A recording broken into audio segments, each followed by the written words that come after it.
good people? You are now listening to another episode of At the Plate with Danny Foxworth.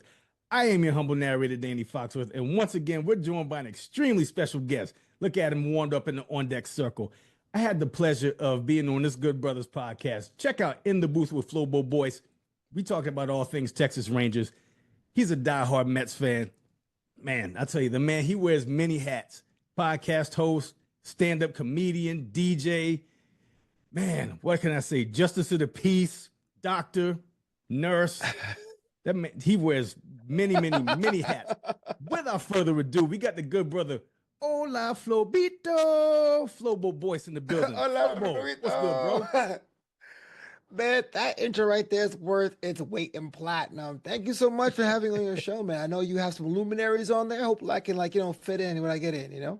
Oh man, listen, I know you're gonna knock it out the park. No pun intended. So first and foremost, I was checking out your IG and noticed you were moving and shaking, especially this past weekend, man. You were in Vegas for Wrestlemania. So talk to the people about what that experience was like.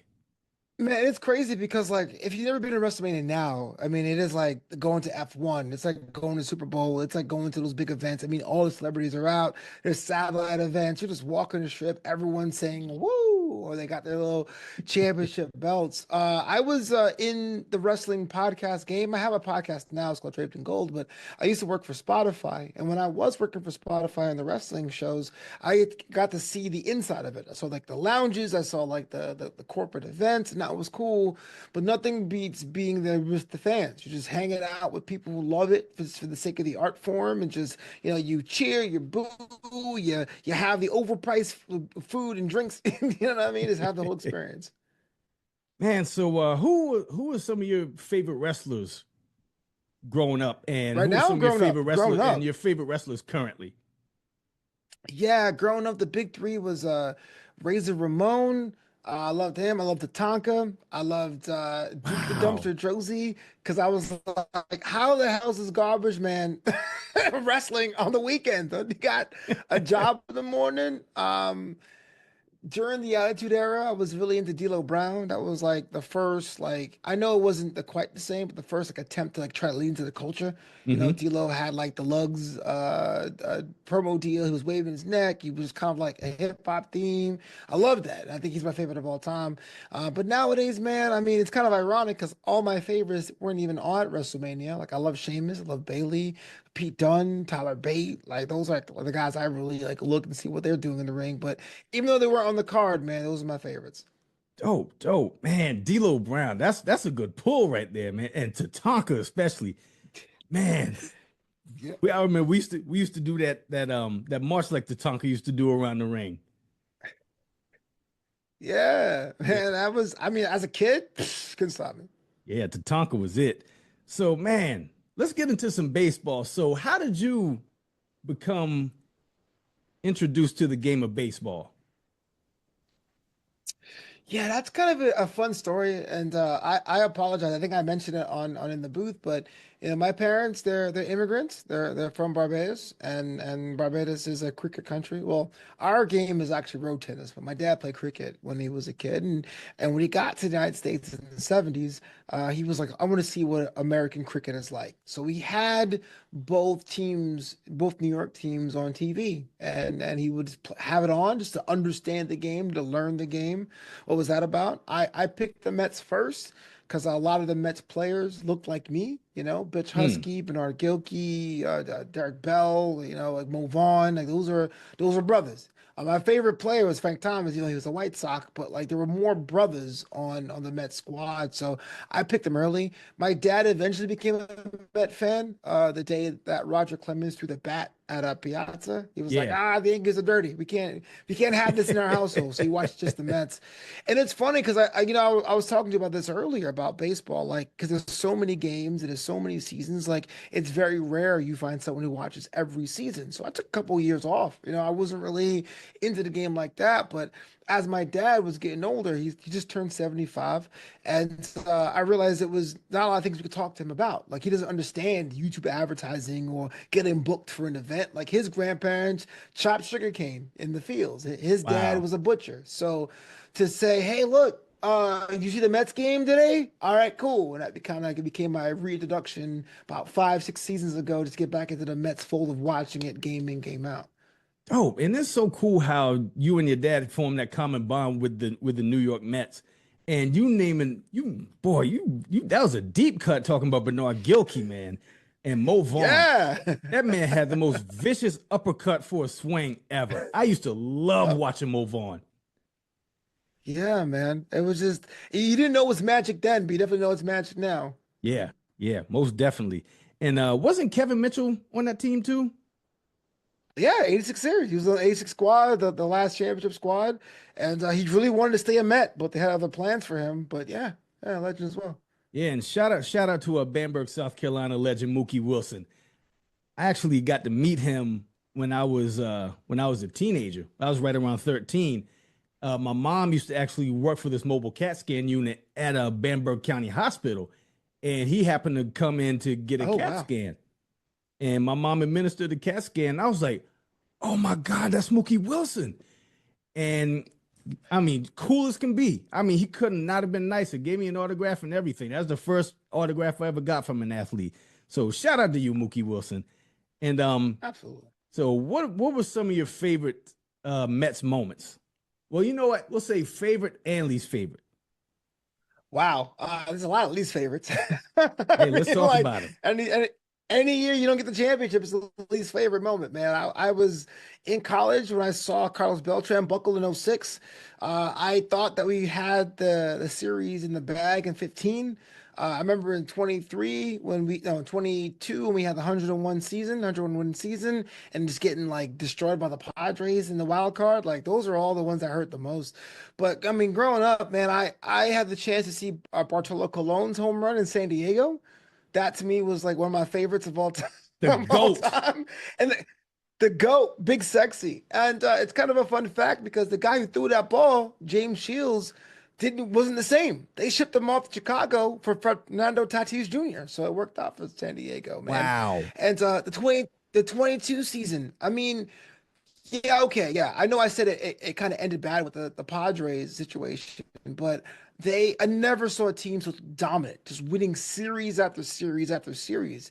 And this actually started my love of ballpark chasing, going to all the ballparks because that season the NL West played the AL East, which meant they were going to be at every California ballpark. I live in California Mm. now, so I saw the Mets in 5 different ballparks in 22 and just watched them dominate. And I mean, like I thought that was going to be a season for destiny, but it didn't work out that way. Definitely one of my favorite experiences.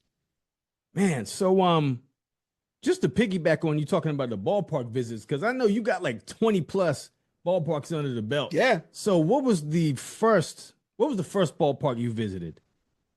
Oh man, I gotta think about that at all. Because I guess when I was a kid, I went to Shea Stadium, but I don't count that. I went to Shea Stadium when I was a kid. My godfather took me out there because he was like, "All right," because you know how it is when you're in a city with two teams. I mean, even in college, like you got the relatives trying like to sway you, whatever. So my godfather was a Mets fan, took me to Shea Stadium very, very young. But I would say like me as an adult after City Field, after seeing that, I live in LA now. And so when the Mets were in town, I would go to Dodger Stadium. Now I've learned to not like Dodger Stadium. It's the most expensive ballpark in all of baseball for beer and food, right? Hmm. And it's kind of located on top of a hill, surrounded by a forest in a parking lot, so you can't do anything before or after. But yeah, that as a launching pad, I had a chance to see 25 others. I've seen 26 in total of the My 30 in MLB God. right now. So props to the Dodgers for getting me inspired to go on the road. So what's your favorite ballpark so far? For a long time, it was Petco back when the Padres were terrible because like it was like no one knew to go, so you would have a whole row to yourself and sit up in the deck and then like watch everything. But the Padres got good and there's all that stuff. But I would say, based on the building, I love Oracle. in San Francisco, right over the water, having the splashdown thing. You can go outside and walk the promenade just to see what's going on. I would say as far as like the one that surprised me the most, AmFam Field in Milwaukee. Like I don't know what to expect about Milwaukee. I'm like, I don't know. I'm not from around there, but like they love their beer and their pretzels and they sing polka in the seventh inning stretch, roll out the barrel. And I was like, okay, like you could tell Milwaukee loves their team. You know what I mean? And also Miami. I know people like crap on Miami, but that was a park that was built, Lone Depot Park, was built to like be a museum. So if you do the ballpark tour, you see all the artwork, the homage to the Orange Bowl, and everything that was built there before, and even Miami baseball in general. That team was great. And I got to give a shout out to Arizona for a team and franchise that young. Their museum is meticulous. They really care about the times they got championships. Man, they won it in what, 2001 when they beat the Yankees? Yeah, they beat the Yankees, I believe. Yeah. Yeah. And they had Schilling and the unit, boy. That was crazy. Oh, absolutely. Yeah. So what were some of the ballparks that you went to and you were like, it left much to be desired? Oh, there's a lot. There's a lot of. I don't want to drag nobody though, man. Come on, Danny. But hey, look, we're grown men. Honesty is a good policy, right? I was not impressed with Atlanta. The ballpark itself is great. Truist Park is great, but to me, it seemed very cynical, right? Now, I'm from New York, so Atlanta is not my favorite city to begin with. but Okay. but here you have a team that played in Atlanta, Yeah. and they just ripped it out of Atlanta. They put it on a hill and they built a city around it. I was like, y'all Yeah. can do that? You know what I mean? Like, Yeah. also, I felt Houston wasn't the greatest. So those are the big two. Houston, Atlanta, the one for me. I was like, whatever. Globe Life also kind of was a little bit of an interesting situation. We talked about that on my podcast in the booth. Mhm. But I think after talking with you, maybe I got them on a bad day. Well, I mean, look, anytime you slander the Astros, it's always a good episode for me. So take that, Houston. So, as far as ballpark fare, what's been some of your favorite ballpark items to consume? So when it's a basic ballpark, I don't know what's going on. I'm a pretzel guy. Try to see what the pretzel game is like, whether it's not it's like fresh and soft or it's like stale and hard. But nowadays, man, there's so many parks with special things you gotta try. The Rays. I didn't go to the Steinbrenner Field, but last season at the Tropicana, they had like their pretzel dog. It was like a foot long dog wrapped in pretzel bread, and it was like it slapped. You know what I mean? Or Hmm. Seattle had Din Tai Fung, which is like dim sum. Like I didn't think ballparks would Wow. have that. And of course, shout out to City Field, my Mets, number one, 3 years in running for best food ballpark food. They got Peter Luger Steakhouse and chopped Oh my cheese and God. rainbow cookies. Like it's a different game now, man. Like it is, you can get whatever you want. If you're a vegetarian, if you're vegan, if you're sober, if you're kosher, you got something for you. Bro, they got Peter Luger at City Field? Yeah. Not Yankee Stadium, City Field. Oh my God. Oh, that's fancier than fancy. So, Word. what ballparks have you not been to yet? So as of now, I've not been to Pittsburgh, but that's scheduled for June. I have Do it. not been to St. Louis. That's scheduled for July. And then after those two, it's just Ohio. That will be Cincinnati and Cleveland. And I learned this the hard way is that the Midwest is hard to travel to, right? Because the cities aren't as big. And Yeah. so from LA, it's like you get to New York dirt cheap, but trying to find a flight to Milwaukee is like, dang. You know Mm. what I mean? So Yeah. those are the four that are left for me. Yeah, I highly recommend PNC Park. I went there back in September and oh my gosh, just pictures don't do it justice. Seeing it in real life is just, man, even if you're not a Pirates fan, you owe it to yourself to at least go experience it once. And gosh, I went to Cincinnati back in August, and that was a really cool ballpark. It's right there on the banks of the Ohio River. And the thing I loved is they got the slush puppy machines. It's like about 14, 15 different flavors that you can choose from. Word. And Skyline Chili, I mean, I know it's an acquired taste for a lot of people, but I love Skyline Chili. And yeah, I was in heaven with the ballpark fare. Yeah. Never tried it though. Yeah, it definitely is an acquired taste. It's a very runny chili. sans beans, and they put it on spaghetti noodles with shredded cheese on top of it. That's like Cincinnati style chili. So Okay, Skyline respect. chili and Gold Star chili. Those are the two chili juggernauts in Ohio. So yeah, that's Not one juggernaut, but two. yes. Although more people tend to flock towards Skyline than Gold Star, but Gold Star still they hold their own in the great state of Ohio. What about So you? um as far as like ballparks, As far as like chili, are you Gold Star or are you Skyline? oh well Skyline by default. I've never tried Gold Star chili, so I bet. yeah, I have to go with Skyline. So another question I have: how did you link up with Cheats from the Black Baseball Mixtape? That's a good question. So I have a podcast that's really more about art and culture. So for entrepreneurs and creatives, it's called New Amsterdam Radio, and you can follow it at New Amsterdam with a K on Instagram. And I just, as a baseball fan, I just came across Coach E over who's based out in Chicago, I follow him who too. runs. Okay, great. Black Baseball Media. So I had him on the show just talking about the game. I was really curious. Hey, look, you're a baseball coach. You're in the city, Chicago. Why aren't black kids playing the game? Because when I grew up, I was a baseball guy, but there was really no one for me to talk to.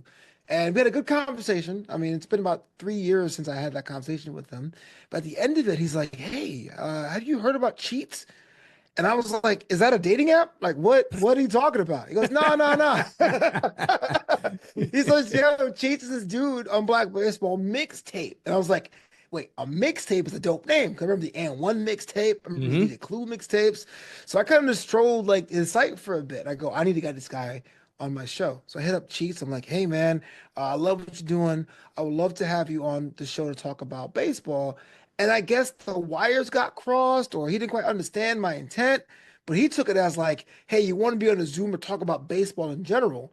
So I'm on a random Zoom call, just like chopping it up, like, "So are you gonna be in my podcast?" He's looking at me like, "So you want to help contribute with my site?" Like we didn't know what we were doing. Yeah. And I go, "Hey, look, man, just say yes and figure it out later." And one of the cool things that I say this a lot on podcasts that Cheats has a very important cause with the Black Baseball Mixtape. He's trying to figure out how can baseball appeal more to brothers and sisters, and that's a good cause. But I told him, I said, if it's all about the cause all the time, it could be a lot for people. You Yeah. got to mix it up. Is there any way, as a former comedian or a hiatus comedian, can I add some levity to things? And so I end up being like the guy on the street. I end up going to like parks and saying, "Hey, I'm trying this giant burger here in Denver. Let's see how it goes." Or I'm the guy adding jokes to some of the Instagram reels just to say, "Hey, look, yes, we want to know why black kids aren't playing baseball, but just to know that it's not that serious. We love the game on our own without, the heavy issues." Right. Man, and y'all got such a great thing going on at Black Baseball Mixtape. I tell you, I think the first time I heard of them might have been 2022, I want to say. And Yeah. I was just I was just like liking things on IG, liking IG accounts that pertain to baseball. And then Black Baseball Mixtape was the first thing that popped up as far as like list of suggested accounts to follow. And I was like, I had the same reaction as you. I'm like, that's a dope nickname, Black Baseball Mixtape. Let me go ahead and give this a follow off the strength of the name. And it's been on ever since. I was like, man, Cheats is doing an incredible job. Cheats, thank you, man. You are important. You are Yeah. necessary out here in these streets for real. What's better than being a platform is that he's an open platform. Like he could Yes. have easily been like, "Nah, this is mine. You go do your own thing." But like you hit him up, you'll respond. You give Yep. people platforms. Like In the Booth is the first official spin-off of the main Black Baseball Mixtape podcast. Like Hmm. I give him all the props in the world. Yeah. So now we're going to get into the 5 questions segment. So the Oh first and last no. question are the same question I ask every guest I have on here. Questions 2 through 4 are 100% random. So question number 1, what were Flobo's go-to school Okay. lunch items? Oh man, school lunch. There were a couple of years I got the cold lunch from mom and dad, but I would say if it's strawberry milk day, I'll get the milk. I Oh. can't do milk otherwise. Like Hmm. I'm kind of so okay. So your country, but I'm from Brooklyn, but we both grew up with very little, right? And Yes. so when my parents went to the store, we didn't get milk because milk only lasted a week, right? So Mm-hmm. I grew up on evaporated. Like to me, milk is evaporated milk. So I can't drink regular milk because it seems thin. But Yeah. but when strawberry milk is in the situation, I got a cap a carton. That and the little Elio's pizza. That was always the best time. Ooh, good call.